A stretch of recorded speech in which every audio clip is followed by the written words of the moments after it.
Hi friends, welcome back to Sivasakthi Brindha channel.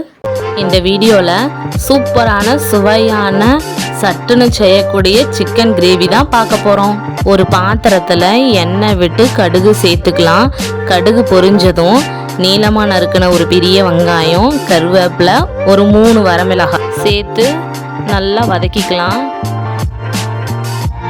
வெங்காயம் நல்லா வதங்கிடுச்சு. இந்த ஸ்டேஜில் இஞ்சி பூண்டு பேஸ்ட் சேர்த்துக்கலாம்.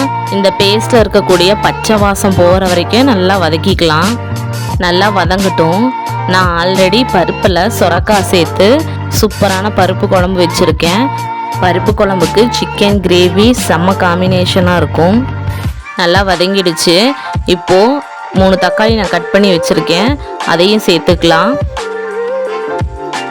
1 கிலோ சிக்கனுக்கு 3 தக்காளி தான் சேர்த்துருக்கேன். இது நல்லா வதங்கட்டும்.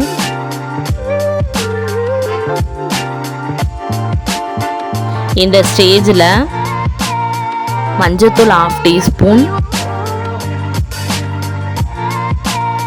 மிளகாத்தூள் 1 டீஸ்பூன்,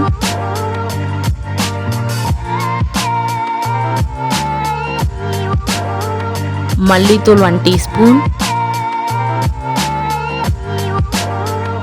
கறி மசாலா 1 டீஸ்பூன்,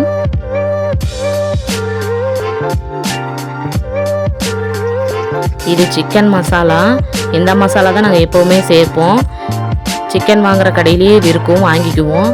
இது 3 டீஸ்பூன் அளவுக்கு சேர்த்துருக்கேன். இந்த மசாலாவோட வாசம் போகிற அளவுக்கு நல்லா வதக்கிக்கலாம்.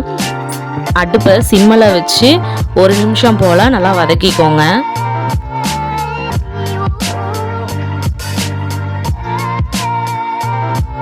நல்லா வதங்கிடுச்சு. இப்போது சிக்கனை சேர்த்துக்கலாம்.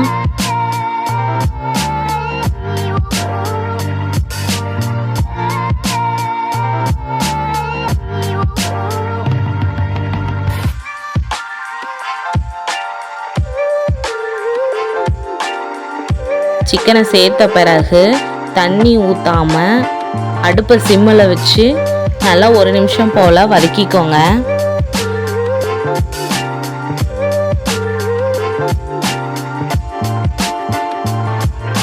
நல்லா வதங்கினதும் ஒரு தட்டை போட்டு மூடி வச்சுக்கோங்க.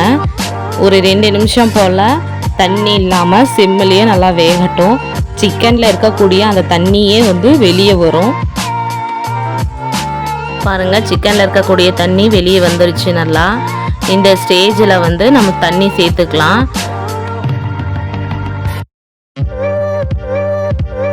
எந்த அளவுக்கு குழம்பு வேணும்னு சொல்லி தண்ணி சேர்த்துக்கோங்க. நான் கிரேவியாக எடுக்கிறனால கொஞ்சமாக தண்ணி சேர்த்துக்கிறேன். தண்ணி சேர்த்த பிறகு உப்பு போட்டு நல்லா தட்டு போட்டு மூடி வச்சுக்கலாம். நல்லா வேகட்டும்.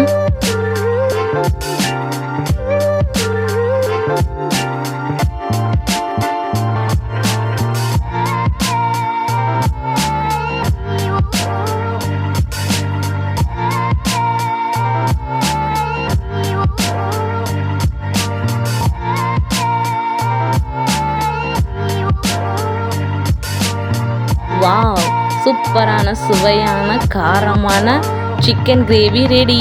வாங்க சாப்பிடலாம்.